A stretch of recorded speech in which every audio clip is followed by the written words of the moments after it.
Joey, I've been waiting for this moment for a long time. I'm so glad you're here. I literally could have talked to you for, I don't know, 5 hours. We almost skipped recording the podcast because we were just jamming on all of the things, but I thought we'd let the listeners in on some of the goodness. But thank you so much for being here. Oh, Libby, it is my pleasure. I too have been looking forward to this conversation, and I'm so excited to get into it. Yeah, well, as you know, I am obsessed with helping advisors take their processes or build processes and systems in their business rooted in client experience. And you are like the golden rule when it comes to that. So I talk a lot in my keynotes about onboarding and just kind of how important client experience is, not just in the very beginning of our relationship, but all the way through, but really hyper focused on this first 100 days. And I reference you all of the time and I reference your book all of the time, and I will, of course, drop it in the show notes and make sure everybody gets a copy. But share with us a little bit about kind of where did your obsession with this first 100 days come from? How did you develop your expertise and knowledge in this category? And then we'll kind of just talk about why it's so critically important. Absolutely. Well, what's interesting is my obsession with this topic kind of came from a number of places, but I think the most salient point of the story to our conversation is I was running an ad agency. And one of my jobs running the ad agency that I had founded was to drive new customers to my clients. We do advertising campaigns, billboards, direct mail, TV, you name it, and trying to get them new clients. And I had a client that I was working with, and they did this huge multi-million dollar campaign. And we got all these new customers to join. Fast forward about 4 months, and I've got a scheduled call with the head of marketing at this company to talk about the next year's budget. Now, I got to tell you, Libby, I was feeling pretty good. I was like, hey, we did the campaign. We drove all these new clients. Oh my gosh, they're going to be loving us. And I got on the call to talk about the next year's budget, and they were going to keep it the same. And I was like, guys, happy to keep it the same, but I thought maybe we had grown the business. Let's keep stepping down on the gas. Let's keep going. They said, well, Joey, actually, the campaign was hugely successful. We got a lot of new customers, but it really hasn't impacted our bottom line. I was like, wait a second, what do you mean it hasn't impacted your bottom line? I mean, we literally increased your customer rolls by tens of thousands of customers. How is it Right. possible it didn't hit the bottom line? And the head of marketing said, well, Joey, a lot of them didn't stay. And I was like, what do you mean didn't stay? Now, Libby, I have to admit, at this point in the game, I certainly understood the concept of retention. I understood the importance of retention, but I didn't understand that most businesses weren't paying attention to it. I didn't understand that most businesses didn't have a system and a process in place in their organization to lead to long term retention. They had lots of That's systems and processes wild. about sales and lots of systems and processes about marketing, but very few systems and processes about taking care of the customers that they had just marketed and sold to. And this created an itch that I had to scratch. I had to figure out what Yeah. was going on. So we not only dissected that campaign and their onboarding process and what had happened across the first 100 days, but I started doing more research on it. And what I found is across all industries globally, somewhere between 20 and 70% of new customers quit before the 100-day anniversary. 20 to 70%. In banking, it was 32%. Cell phones was 22%. Auto mechanics was 68%. Restaurants was 40 to 70%, depending on the type of cuisine you served. These numbers were staggering. But what was more shocking to me, Libby, was that the typical business owner had no idea what their percentage was. They had no Mm. idea why people were leaving. And more importantly, they had no idea when people were leaving. And I say when because the research showed that if you did successful onboarding, if on day 101, the Mhm. customer, the client was absolutely thrilled to be a customer, in the typical business, they would stay for 5 years. 5 years. So Mhm. this was a math problem to me. It's like, let me get this right. If I focus on laying a foundation in the first 3 months of the relationship, the first 100 days, they will continue to be a client. We will have lifetime value that lasts for a minimum of 5 years. Sign me up. Right. And so this is service, this is product, this is subscription model, this is all the things. All the things, every Okay. business globally. We've done research in dozens and dozens of countries. We've looked at every industry you could possibly imagine.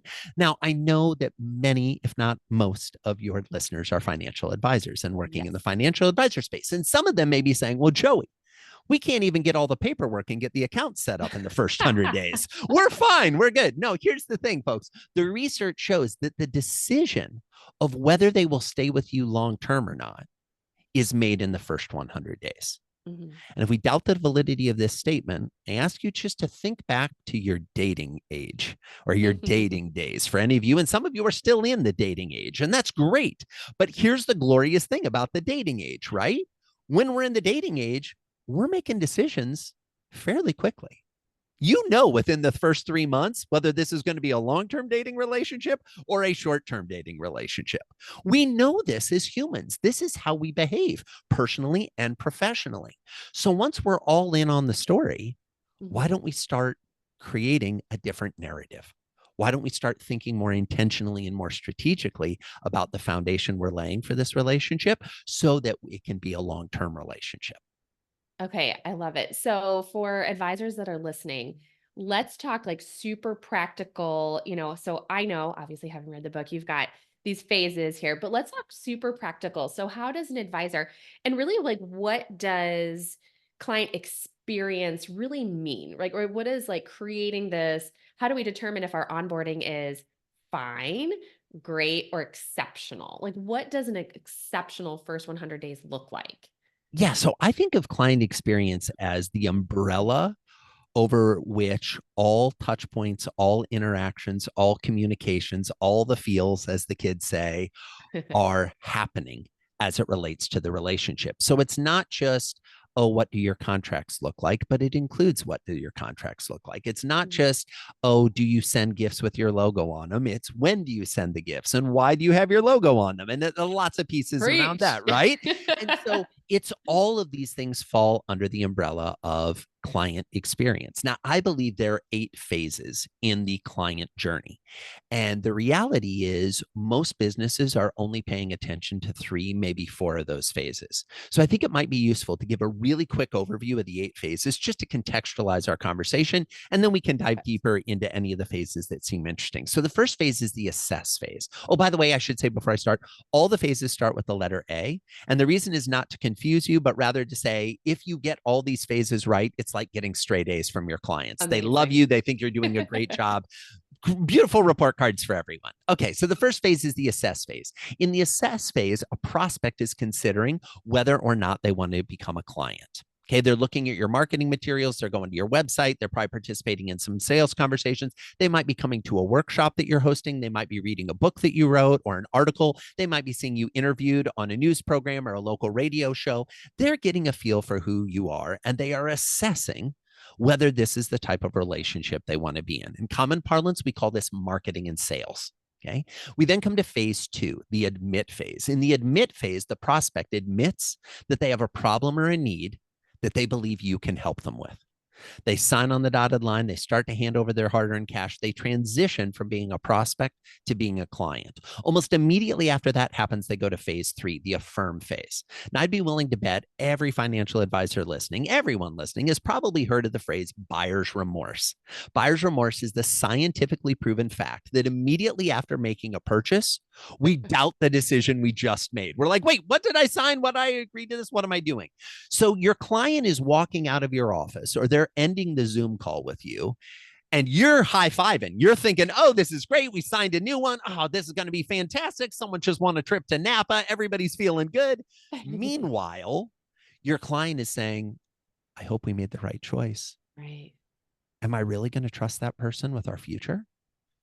Like they said that they would take care of my spouse when I was gone and would make sure we had the money for that, but I'm not going to be around to check on it.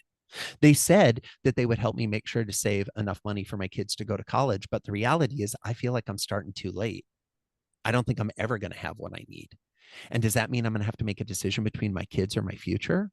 Are they going to be able to advise me on that? Have they ever dealt with this before? All these fears and doubts and uncertainties are going through the client's mind while you're celebrating the beginning of the relationship. Mhm. In the affirm phase, we need to affirm their choice. We need to counteract this buyer's remorse by reminding them that they made a good and thoughtful choice and that we are here for them and we're excited to work with them. We then come to phase 4, the activate phase. This is the first real moment of truth. So this might be a client kickoff meeting. If somebody's in a product business, this is when they first receive the product and they open it up and they start to use it. In the activate phase, we want to energize the relationship. We want to let them know that doing business with us is going to be unlike any business experience they've ever had. We then come to phase 5. And I will tell you, Libby, pro tip here, this is where most businesses really start to fall apart. They've had some struggles in that affirm phase for sure, and maybe some of the other phases, but the acclimate phase is where most businesses collapse. In the acclimate phase, the new client is getting used to your way of doing business. Okay, they're getting used to your cadence of communication, the frequencies of meetings, what we're going to be talking about, what we're going to need to be doing. Do I have homework? Do you have homework? When is homework due? How is homework graded? All these things that they're trying to figure out. Here's the challenge. Most businesses have done this hundreds of times, thousands of times, maybe even tens of thousands of times. But to a brand new client, they have no idea what your process is. And some Right. of you may be saying, but Joey, we talked about this during the sales meeting. But Joey, this was in the contract that they signed. Folks, they didn't read the contract. And they I'm a don't remember recovering what you attorney. said. That's They didn't read the contract. They don't remember what you said. You didn't give them anything in a lot of you didn't even give them anything in writing for them to reference back that shows what the journey is, that shows what the step in the process is. Or if you did, you showed them what your steps in the process were without paying attention to what their steps in the process were, or vice versa. And now we have chaos. In the acclimate phase, you have to hold the client's hand and help them navigate this new relationship. We then come to phase 6, the accomplish phase. In the accomplish phase, the client achieves the goal they had that they originally had when they were a prospect and decided to come work with you. Now, here's the beautiful thing for financial advisors. So many of you are pitching that, well, this is so that you'll have money in your golden years and you'll be able to retire with the kind of lifestyle you want. 10 years from now, 20 years from now, 30 years from now, you've just painted the finish line as being decades away. Every client wants to achieve that, but we should also create some milestones along the way that we can celebrate, some accomplishment points along the way. And we need to remember to celebrate those with the client, because if we don't celebrate those accomplishments with them, they won't celebrate them themselves. And if they don't celebrate them, they won't think that you lived up to your promise, that you delivered on what you promised during the sales and marketing conversations. We then come to phase 7, the adopt phase. In the adopt phase, the client's loyal to you and only you. A new financial advisor comes to town, they're not going to go work with that one. They're bringing all their funds to you. So many clients have multiple funds and multiple financial advisors and multiple investments. If they are adopters, you are their primary point of contact for all things related to their finances and their future. And last but not least, the 8th phase, the final phase, nirvana, the holy grail, what we've been working for this entire time, the advocate phase. In the advocate phase, the client becomes a raving fan, singing your praises far and wide. They're writing reviews of you online. They're bringing the other people that work at their company or their firm or their neighbors to come and be clients of yours. They are a referral source. They are a reference source. They are somebody who is proud to acknowledge the relationship and sing it publicly. Now, here's the kicker. That's a lot, right? Those are 8 phases. Oh my goodness, Joey, we could spend a lifetime in any one of those phases. But here's the thing I want to leave everyone with as we conclude this part of the phases conversation. Most businesses are trying to jump from the assess phase to the advocate phase. Mhm. Yeah. We get a client to sign. One of the first things we say, hey, by the way, is there anybody else at your church, at your school, at your place of business, at your country club, in your neighborhood, at your work, who might also like to work with me as a financial advisor? And it's like, I'm sorry. This is like being out on a date and the waiter hasn't even taken your order and you're saying, do I get to meet your parents? Right. Hello, 5 alarm stage, 5 alarm fire, stage 5 clinger, like, up, Abort, we're abort. abort, Red get out of flags. here. This is red flags, right? This is a problem. And yet this is how most businesses operate. You Mhm. shouldn't be asking for referrals. You shouldn't be looking to have people be adopters and advocates until they've gone through the other phases. Thank you. That we can end right here. Thank you for saying you've said a couple of things that are like anytime someone gives me a microphone and I'm on stage, I talk about a gift with a logo on it is not a gift. That's No, marketing. it's not. And please don't ask for referrals the first time you meet somebody. You gotta actually do something of value before you can work your way up to 100%. that. Oh my gosh. 100%. Okay, I love it. So you said there were 3 that most people drop the ball on. Yeah, there's I would well, actually I believe there are 3 or 4 that most people are doing. I think there are Oh, okay. entire phases that people aren't even doing anything with, right? So Okay. I think people are paying attention to the assess Mm, phase, marketing and sales. Most sure. people there is always room for improvement in every phase. Let's just set that blanket disclaimer. Yeah. Phase 2, the admit phase. A lot of companies dial this in.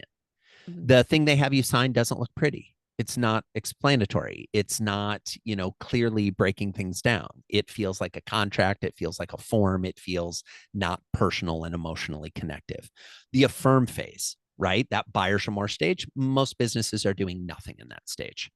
They're mhm, just saying, "Oh, okay, well, thanks so much. So excited to have you sign up. And by the way, this is going to be great. We'll have you back in 2 weeks for a meeting."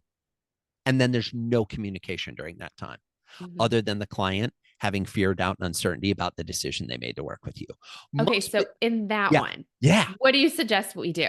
Oh my gosh, Like there's so many things we can do, right? There's so many things we can do. Number one, the fact that folks listening are even familiar with that as a phase that is happening right now has mhm, already made the situation better in your business because your individual awareness of this is going to change how you communicate. It's going to change how you think about it. But what I would say is build in communications, build in touch points during that time to let the client know that they made a good choice. That can be as simple as sending them a thank you note that says, "We are so thrilled to be taking care of your future." You know, Bob and Janice, and little Taylor and Jackson, we are thrilled to be looking out for your family. And you call them by name and you reference things mhm. so that they realize this isn't a stock thank you note. This is a note Right. that has been written to us that feels personal, it feels emotional, it feels connective. You can send them things that reaffirm their choice. So, for example, if during the meeting they were saying, "Yeah, we're just really not sure how we're going to cover college," or "We really don't know." After they sign, you can say, "Hey, before our next meeting, do me a favor, watch this 5-minute video. This is a 5-minute video that I made for people who have children that are in fifth, sixth, seventh grade who haven't started saving for college yet to let them know that it's not too late." Well, Mhm. now I'm like, "Oh my gosh, you heard me. You're sending me a resource. You're calming my nerves. You're letting me know that I'm important and I'm valued." Yeah. You can send them content. Now, don't just send them a copy of your e-newsletter that you don't even read. Yeah, you heard me, folks. You're not even reading your newsletter. Everybody's like, "Oh, that's our client touch point." If you don't read it, it doesn't count. You can't count it as something that is creating connection if you're not even willing to read it yourself. I'm not saying you have to write it. I'm not saying that you have to read every communication that goes out from your firm. But what I am saying is if you're thinking that this is going to be our big play to create connection and it's something that you're outsourcing or not paying attention to, I'm sorry, probably not having that desired result. So then we come to the activate phase. We get them back for that first meeting. What is that meeting like? What is your kickoff meeting like that is different than every other financial advisor on the planet? "Oh, well, when we come in, we offer them some coffee." Great. I don't drink coffee. Anybody that knows me and knows me well knows I drink 2 things: water and root beer. I talk about this in my books. I talk about this on stage. I talk about this on podcasts. When I show up somewhere and somebody offers me coffee, it's nice that they offered me something, but I'm not going to partake. When I show up somewhere and somebody says, "Hey, Joey, we're super excited to have you here. We got some root beer because we heard you're kind of into that." Oh my gosh, I would run through fire for those people, right? So Right. every one of your clients has a preferred drink. Do you know what that is? And do you have it available in your office when they come? These are not complex tasks. Every one of your employees has a preferred drink. Do you Yeah. have that available in the office?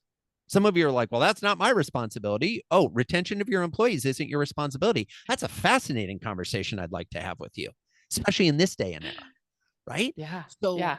what can you do to make that remarkable? We already talked about the acclimate phase, right? That's where everything falls apart. Every business on the planet could double down into making those days, weeks, months in the acclimate phase because the acclimate phase is a phase that can last for months. while they're getting used to your way of doing business? What are you doing to be in regular communication, to let them know where they are in the journey, to let them know what's coming next? Every one of your clients, if you were to give me a list of all of your clients and I were to pick at random one of those clients and call them, every single client should be able to answer the following question. What is the last thing that your advisor did for you? What are they working on right now? Mhm. And what is the next thing that they're going to be working on after that? If Yes. your clients can't answer that question, you haven't acclimated them. It's that Yes. simple. And it's that complex because that requires effort. You need to know what you're working on right now. Your team needs to know, what have we done? What are we doing? What will we do? Everybody's got to be clear on that. And then the other one, I would say, from here on out, they all get really amorphous, right? And the reason they get Right. amorphous is because when we've had clients for a long time, what do? We take them for granted. Yes. Our Yes. adopters, our advocates, we take for granted. What is your process for acknowledging someone's tenure and longevity? Do you give anniversary prizes? Do you reward people from having been a client for 3 years, 5 years, 10 years? I mean, I know the first year is paper, they say in the wedding world, but come on, can we do something a little more exciting? Can we do something a little more creative? What about your advocates? What about the client that brings you a client? What do you do for them? Oh, well, we thank them, Joey. How? Well, like I send an email. Really, nothing says I love and care about you like an email. No, they've referred someone who's going to produce thousands of dollars in revenue for your business. That's an opportunity for a gift. That's an opportunity for some thoughtfulness. That's an opportunity to acknowledge that they put their social capital on the line to Right. recommend you, and you act like it's a typical Tuesday. We can do Right. better. Yeah. Okay, I love it. So, one of the questions that I get a lot, and so we're talking about like you're talking about some physical things, right? That we can do when clients are in the office. I mean, and we all know the devil's in the details. It's the little stuff like how is it arranged? Like, how does your office feel? Is it sterile? What does it smell like? What does it look like? All the things. How All and the it's things that we know, but most of us don't do.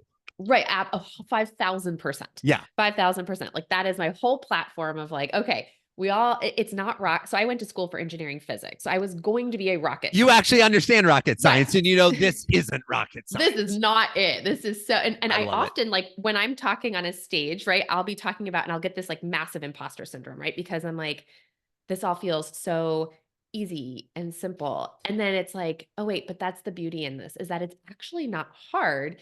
The only thing that separates the milk from the cream here is that the people are actually doing it and Yes. making a process that is wash, rinse, repeat and actually following it. So, but one of the questions I get is like, okay, Libby, but I can't, if I have a client coming into the office, I can offer them root beer and we can have fun little truffles and real coffee mugs. And we can, have this really great environment atmosphere that we can completely control. But I'm meeting most of my clients virtually. How do we build this experiential virtual process for our clients? So I have a couple questions, and then I'll be Okay. happy to give some ideas. Why are Yes. we meeting virtually? So there are lots and lots of advisors who will meet virtually for multiple reasons. One, geographic, like they have a niche and their clients are all over the country. So for example, I had one of the guys that I coach on and he coaches cops, right? So he has cops from all over the country that work with him virtually. So it's a geographic Okay. thing. Two, it's a time thing, right? It's significant. Yeah, That's the main reason. The I main know what you're reason we meet. shooting. Oh, yeah. No, I love it. And I love that you led with one that we'll come back to, Libby. I Okay, heard that good. one. But Yeah, here's the thing, most financial advisors, the reason they went to virtual is because they went to virtual during COVID. right. And they liked the fact that they didn't have to drive across town to someone's living room to meet with Mhm. them. And instead, they said, let's do this on Zoom. Yeah. Well, and I'll throw something out there. So we Now, I'm not started, saying always, but a yeah, lot of advisors took the advantage for the impact it had on their life right. to not So go into their clients' homes or okay, to so not invite their well, clients let's into their talk about office. the client. So for example, so this is where I'm like my biggest fail in life. We started using Zoom about 3 years before. So when I was running my practice before I sold it, we were using Zoom because we worked with a lot of corporate executives and who they Sure. said, I can do 30 minutes over dinner. And it was more of a convenience factor for them. Perfect. Perfect. And if Okay. that's the But case, that's great. That's a subset of this, right? There's the okay. convenience for the advisor. I encourage people to evaluate whether the convenience is really worth it. Okay. If it's the convenience for the client, absolutely separate conversation. This also applies to your geographic question, Hmm. right? Sometimes it is impractical to actually meet in person. Although I would question that assumption and say, at some point in the relationship, you should meet in person. I'm not saying you have to meet in person in the assess phase Oh, when you're yeah. pitching. But if you're an advisor that works with law enforcement officers all around the country, do you ever travel? Do you ever go on vacation? Do you ever go to conferences? If you do, you should meet with everybody within a 30-mile radius of where you're at. And this is a real simple model. What you do is you say, hey, I'm going to be in town attending an event for financial advisors to learn how to do an even better job of taking care of you. As a way to show my appreciation, would you be willing to meet me at the hotel at 7:30 so that I can buy you a drink and get to meet in person because we've only ever met on Zoom? Yeah. I You will love be it. stunned at how many of your clients will come to the hotel and meet you. And by the Yeah. way, then you can introduce your clients to your other clients.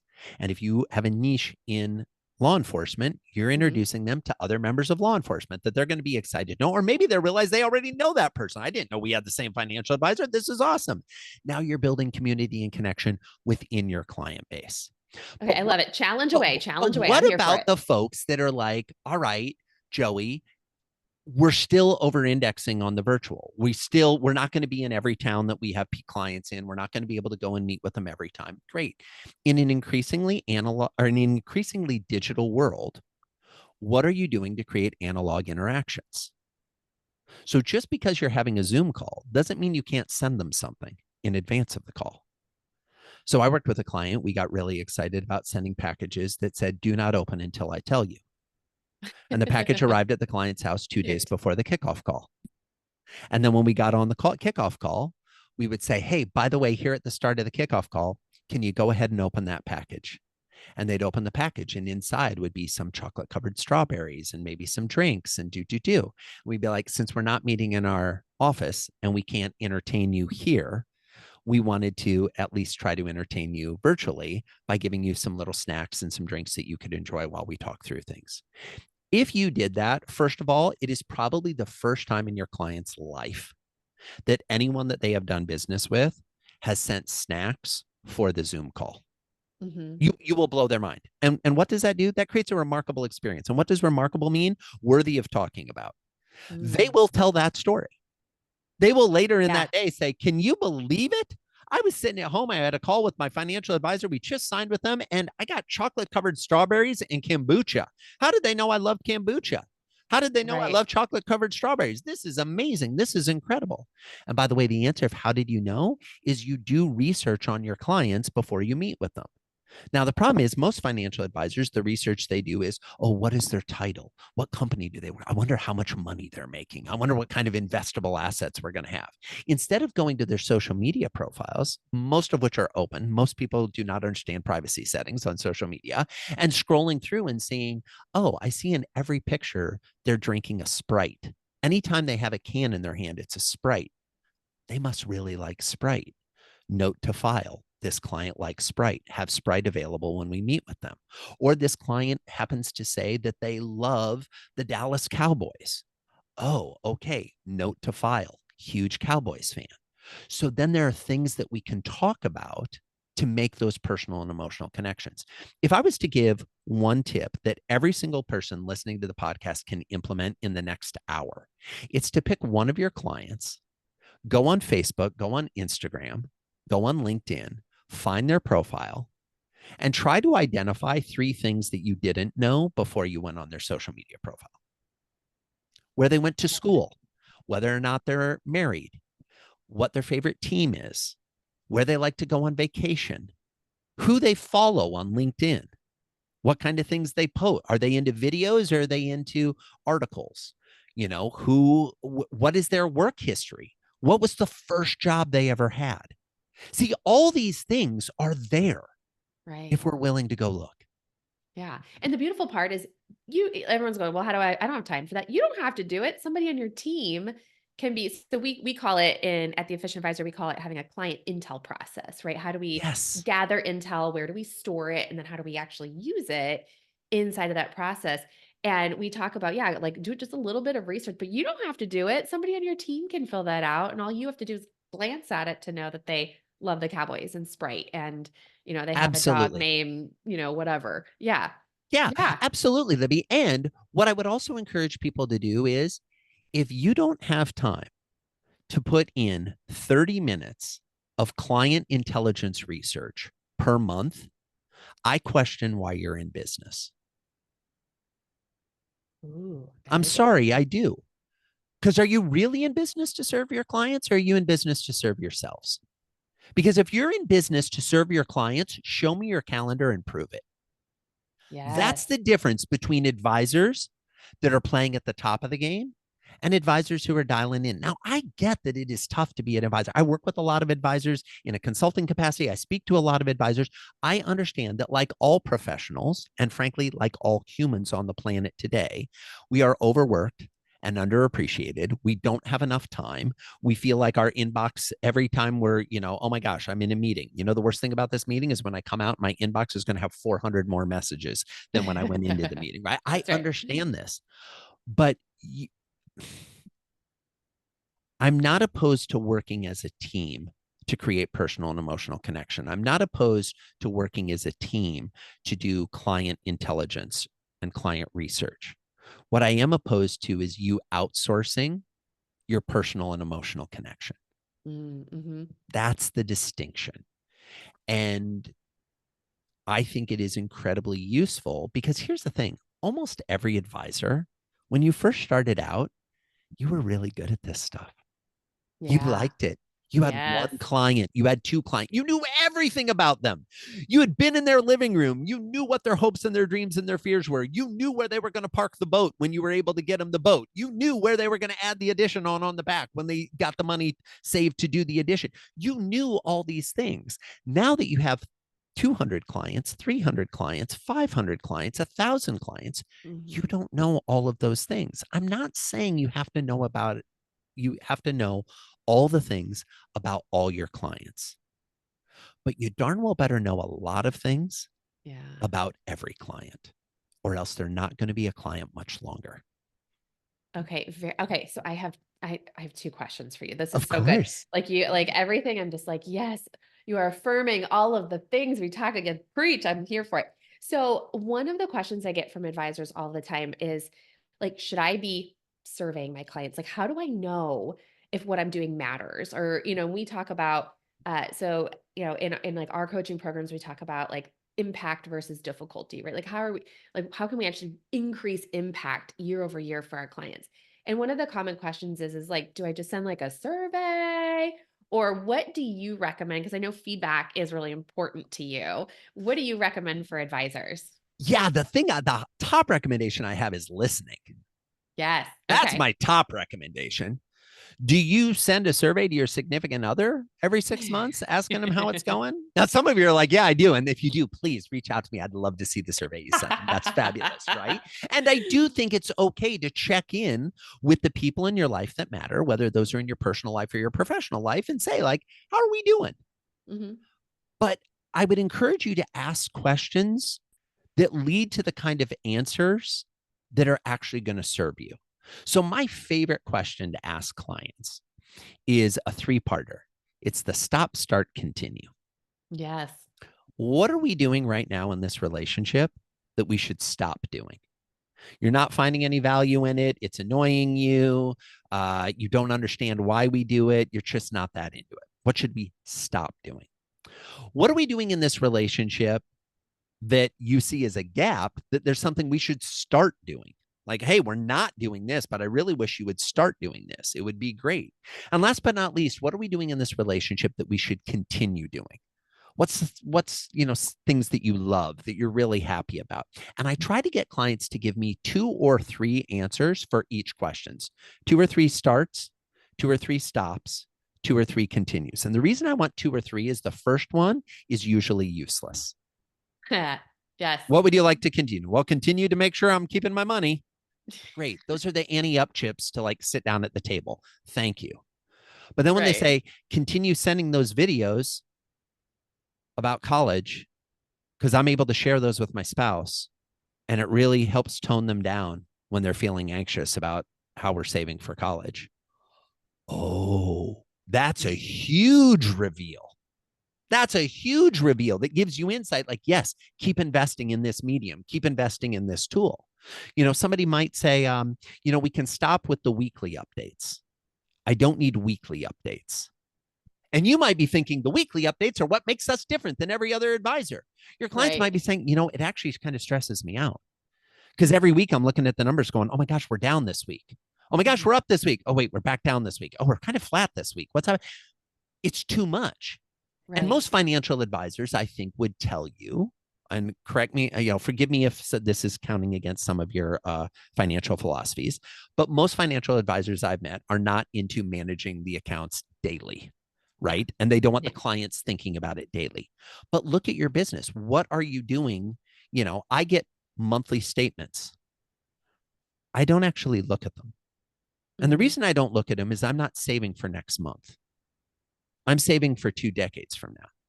And I know myself well enough to know that I don't want the monthly statement to mess with my head to make me say, oh, we should sell this stock. It's down 3 months in a row. Yeah, maybe down 3 months in a row, but it still may be up overall over the course of the next decade. How are we thinking through this? So, what is the psychology of the communications? And are they aligning with your message and your philosophy as an organization? Often I find with financial advisors, they aren't. Right. Right. And it's really creating busy work of, well, we have to send them something. Let's send them a statement. We have to send them something. Let's invite them to another workshop where we can talk about something that isn't even related to them. Right. Why? Low impact. Yeah, Right. don't send me a workshop invitation about the benefits of 529 plans when I don't have children and I've told you I'm never going to have children and I'm not interested in, providing finances to my nieces or nephews, right? Right. So Right. pay attention to the things you're offering people. And instead, so many financial advisors have this theory of, well, if we're hosting this event, we should invite every client to it. No. If you're having that instinct, 99 times out of 100, that instinct is wrong. Don't do Right. that. Only invite the people to who it's relevant because then when they actually do get an invitation, they'll know this is for me. This is special. This is unique. Okay, so one last question before we wrap up. So yes, you talk to advisors, you worked with advisors, you consult with advisors. What are two or three of the things that you have heard from advisory teams that they do that you're like, wow, that's remarkable, that literally anybody can do? I'm totally putting you on the spot. No, no, this is a great question. Okay, two examples. And one, I'm not going to share the name because I don't have permission to share that they do it, but I can anonymize it and I feel comfortable to do that. The other one, I will Great. share the name. Okay. Okay, so the first one, let's take the anonymous one. I've worked with an advisor who has get well kits in their office. And by a get well kit, they have they have like, it's like a little monkey that has Velcro arms that has a t-shirt on it that says get well that you can like attach to an IV unit or a hospital bed or something like that. As well as created cards. They're blank cards, but they have like a beautiful, get well message on the front. Anytime they are on a phone with a client, and that client says, oh, I'm dealing with sickness, or oh, I'm going into the hospital, or oh, Janice, just had surgery, or whatever it may be, they have in the office the ability to put together a gift and send it out that day. It's not about having something for when people are sick. It's about having the things ready at arm's reach if you need them. Sitting on my desk right now are thank you notes, envelopes, and stamps. So if I'm on a call, if I think of something, I can end it and immediately, I don't have to go anywhere. I don't have to find anything. I can immediately slide the note card over, write the quick thank you note, put it in the envelope, address it, stamp it, and it's ready to go out. I love that. Make it easy for your people to be remarkable by having the tools available to them. Second example I want to give is from a good friend of mine, Barry Glassman at Glassman Wealth Advisors. Okay, they're based in Washington, D.C. And this is something that he does for his team, not his clients. So my first book was called Never Lose a Customer Again. My second book was called Never Lose an Employee Again, right? Same 8 phases, just turned internally on your people. Love Barry it. does something really interesting. If any of his employees get engaged while they're working for him, he pays for the honeymoon. Now I'm Wow. going to let that sink in a little bit because some of you Yeah. just gasped, just like Libby did. I got a little Wow. goosebumps. I Wait, love it. what? Yeah. He's paid for 6 honeymoons. And what's interesting is I asked Barry about this. I'm like, Barry, you paid for the honeymoon. And he's like, yeah, Joey. Because for most people, the honeymoon is one of the happiest times of their life. Mm. It's an amazing, remarkable experience. And if I can help make that even more remarkable by them not having to worry about the cost, if I can associate myself and our firm with that seminal moment in their life, this is a net positive for all of us. So the point I make in sharing that one is not to say you should all go pay for the honeymoons of your advisors, okay, and your staff and your team members. That's not what I'm saying. What I am saying is you should show your people that you care as much about them as you care about the clients. Mhm. It is impossible to ask a team member, an employee, to deliver a remarkable experience to a client if they have no context for what a remarkable experience is. Yes. Most advisors have flown first class. Most advisors have stayed at a 5-star hotel. Most advisors have eaten at a Michelin starred restaurant. Many of your support team members have not. They have not flown first class. They've not stayed at the 5-star hotel. They have not eaten at the Michelin starred restaurant. How can you ask them to deliver first class service if they've never been in first class? How can you ask them to deliver world class, remarkable experiences if they've never had one? Make experiences for your people a priority, and it will be easier for them to make experiences for your clients a priority. All right. Straight mic drop because we talk about kind of the 7 core processes. And then I always share there's an 8th process that every advisory practice needs, and that's an employee experience, right? We want to build that same loyalty and tenure and all of the things with our employees as we do our clients. So I am beyond thrilled that you said that. And I had no idea you had a book. So now I'm just going to have to go sell 4,000 million copies of this book as well after I read it like next week. So Oh, you're too kind. I love it. well, thank you so much for being here. I appreciate the work that you do. I mean, when we started implementing things that I learned from your book, I mean, it feels like 5 million years ago now, our referrals went crazy. Like, and we'd always been a referral only practice. Like, well, I should say always, but we had been a referral only practice for a long time. But it took a long time to build that advocacy. And when we made changes to our onboarding, kind of directly based off of the different ideas that we gathered from your book, and you know, we took them and made them our own and massaged them and tested them and tweaked them and really made it an intentional part of our practice. Those first one, we started receiving more referrals when we're like, we haven't even done anything for them yet, we haven't even proved ourselves yet. But just being able to differentiate the experience from anything they had experienced with previous advisory offices was just so, it was so exciting. And so we teach onboarding, we teach like a whole process that we used in our practice. And I had an advisor stop me in the lobby of a hotel when I was speaking in Tempe a couple weeks ago, and he's like, "Libby, it's crazy." I'm like, "I know it. Like, do not sleep on this. This is something that you can immediately start tweaking and implementing and elevating and see results so quickly." So thank you because you impacted me in my business and my ability to sell our practice and all of the things. So I'm so grateful for you and all of the research and work that you've done and everything that you continue to bring out into the world. How can Uh, our listeners find you so they can take in your goodness too? Well, first of all, Libby, thank you so much for those kind words. I so appreciate it. There is nothing that makes an author happier than knowing that people read the book, implemented it, and got results. Like that is the Yes. whole goal. It's why I wrote the books. It's why I try to, preach the message wherever I can because I know this stuff works and it works across all industries and it works globally. So I'm thrilled that that's the experience you had. The best place for people to find the books is wherever you like to get books. So the first book's called Never Lose a Customer Again. The second book is called Never Lose an Employee Again. If you like reading books in hardcover, there's a version for you. If you like ebooks, so you can highlight in your Kindle as you go. If you like audiobooks and you liked the sound of my voice in this conversation, I narrate the audiobook. So, however you like to consume books, wherever you like to get your books, they are available there. The best place to find me is on my website, joeycoleman.com. That's Joey, like a 5-year-old or a little kid, Coleman, Coleman, like the camping equipment, but no relation, joeycoleman.com. You can find information there about my books. You can find information there about my speeches and my consulting and resources that you can access to help you create the kinds of experiences that'll keep your clients and your employees coming back for more. Thank you so much. We appreciate you, and I really appreciate you coming on the show.